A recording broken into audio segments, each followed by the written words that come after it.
All right, just a real quick one here. I just got one in here for parts. Basically, Dodge Neon SRT4. You can kind of see it here. I just felt it necessary to show kind of some of the ingenious, messed up things that you see on these cars. Man, I'm just gonna get into this. I would say at one time this thing was wrecked. No one thought spot welding was a good idea, so they got everything like clumped. Everything is not straight going across the front of this core support. This is all bent up. I don't know. Maybe it was wrecked 2 or 3 times. Who knows? This here, I'm not even sure what they got going on here. They got all kinds of. It's like they tried filling it. Just a really, really poor repair job here. We have cut up wires.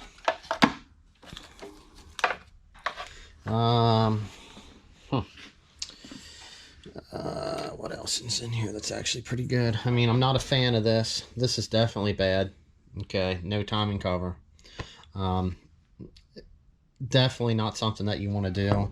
You might think it looks cool, but you get that little stone or rock or something in there, you're breaking a belt. Spend a lot of time to fix that. The highlight of the entire car will be the Home Depot Lowe's hard pipe right here.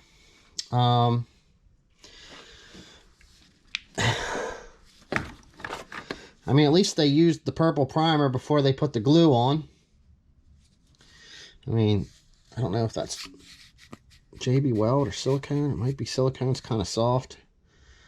They got little covers inside there. Oh my. Must have had an alarm at one time. We made sure we left that there. They didn't want to unscrew that. Man, just the wiring, the wiring.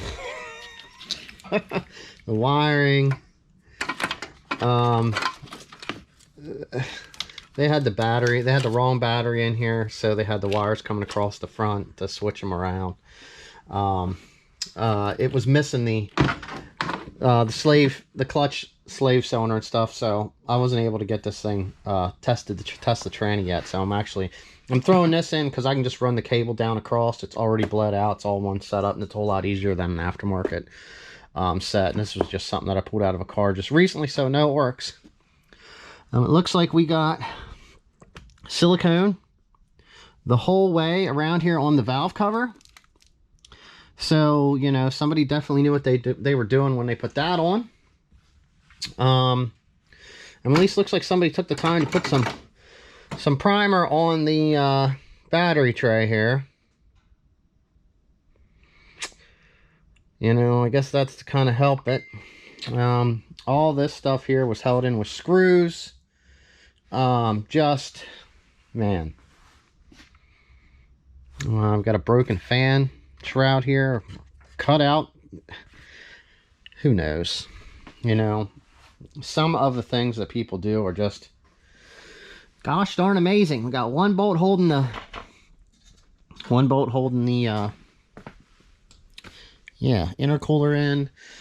Zip ties here. I'm sure there's wire damage in here.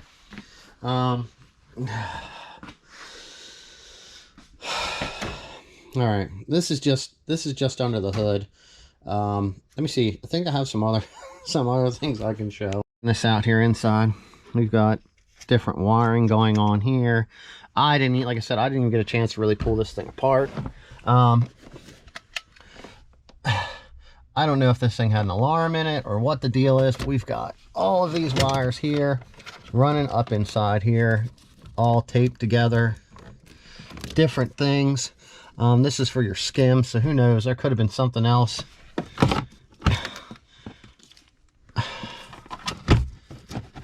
You know, it's hard to say what's going on here till we get in here and start looking for some more things.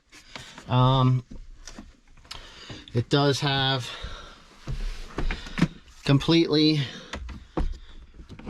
worn out. I don't know if this is going to get it. worn out shifter bushings down here. You can see it moving in the cable. Man, there's some of the parts that were pulled out of it. Just a really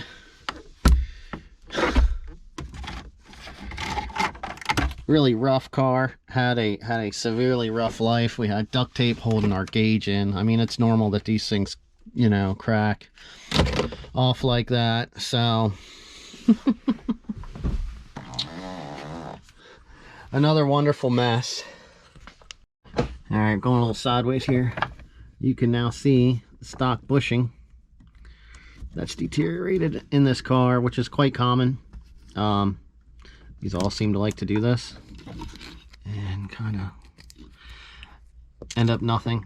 Which, if you continue to drive your car with these being bad like that, it does eventually damage the transmission. So I don't have high hopes for this transmission in this car so far based on what I'm seeing.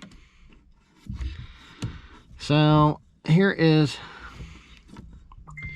booga bushing on there now. So we're good now, front to back there.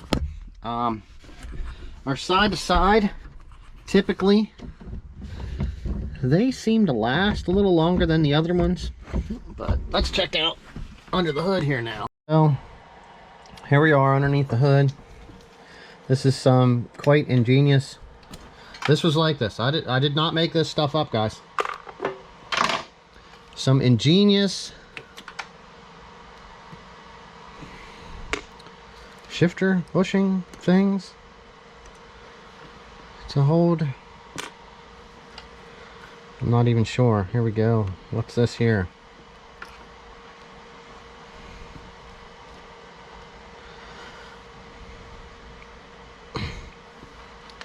Alright. Looks like I'm going to have to grab a screwdriver. It's going to take two hands. I'll show you what it looks like. Here are some fine examples of what shifter cable bushing should not look like if you don't want to have a damaged transmission. They actually had this down on, and then looks like they cut this off of something, some piece of plastic. I mean, you know, it seemed to fit pretty good.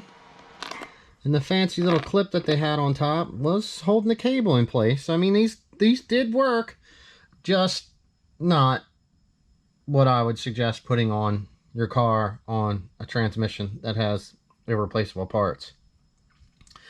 So I have a set of these used ones. They're actually like they're like the harder ones, and then they have these little E-clips because I'm out of the other ones. So I'm just going to pull two from this set. I'll put them in there. I'll put the clips on. I do have to get the slave cylinder installed, and I'm going to be testing the trans. But I mean, pretty much this video is just the wild inventions that we find. I mean, I guess this works. So does this. So I'm gonna keep looking. Maybe I'll find something else here to add to this. I mean, here's, I guess, a good invention here to use one of those hoses. It was probably clear at one time till it sucked full of oil. Yeah. Goodness. All right. I'm going to get this together. Hopefully we have a good transmission. I'll see what other kind of other fun inventions I can find here to add to this list. Now, I fixed the harness. Got it running the right way. Threw the correct battery in. I know this one's charged while starting the car. I do have the jump pack hooked up. I tried it once with this, but it didn't seem to want to go. But, I mean, this here is the first time I'm starting this up. Let's go in here and see what we end up with.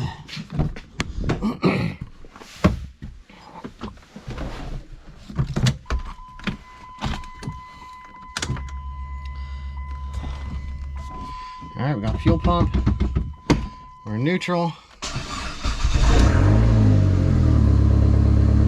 Started right up.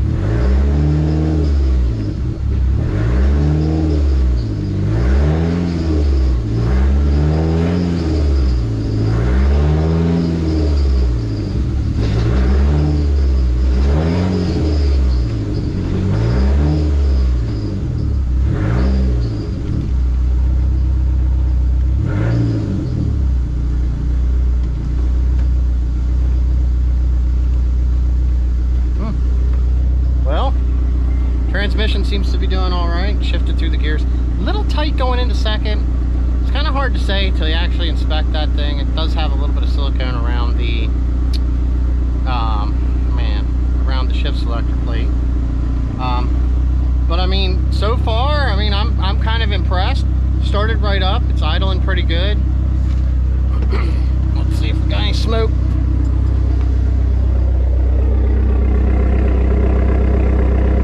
It is pretty cold, so it could be a little bit of puff and moisture. But typically, what I'm going to do is I'll let this car run, come up to temp, make sure that the motor's not making any noises, make sure everything's decent, and then I can call it a good motor. Same with the transmission. I'll double check that, run it through the gears again. I'll know more when I pull it apart, what kind of fluid's in it. I probably will remove the shift selector plate off when the time comes when I get it out to double check everything in there. But at this point, I would call both of them actually good. As far as the rest of the car, there's not much left. Yeah, this thing's a mess. All right, till the next one. Peace. Okay. Thought this might be funny to put up. So here's a first, okay? Car's running, tires are spinning.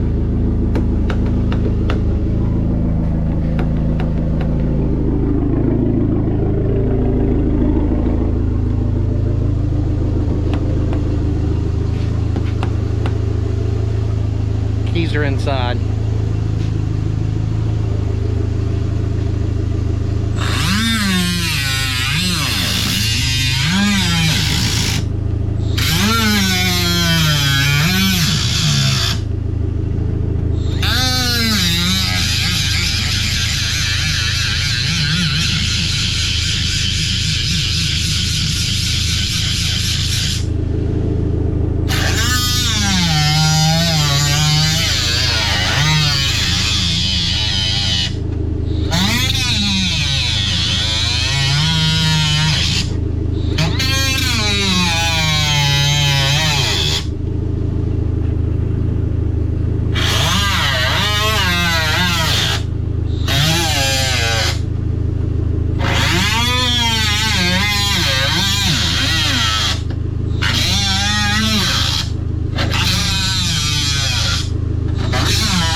Do is pop this right here.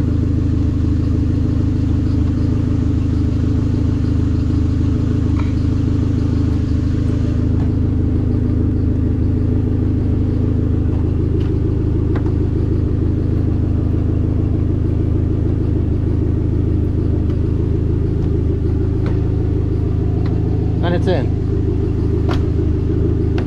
I was just going to cut the whole doorknob off, or door handle off, and then just reach in, but I was like, I'll just cut a little hole. So we got in there, we unlocked the door. I don't know. The car's junk. I mean, I don't want anybody to feel like I cut up a good door. That's why I did that. All right, see ya.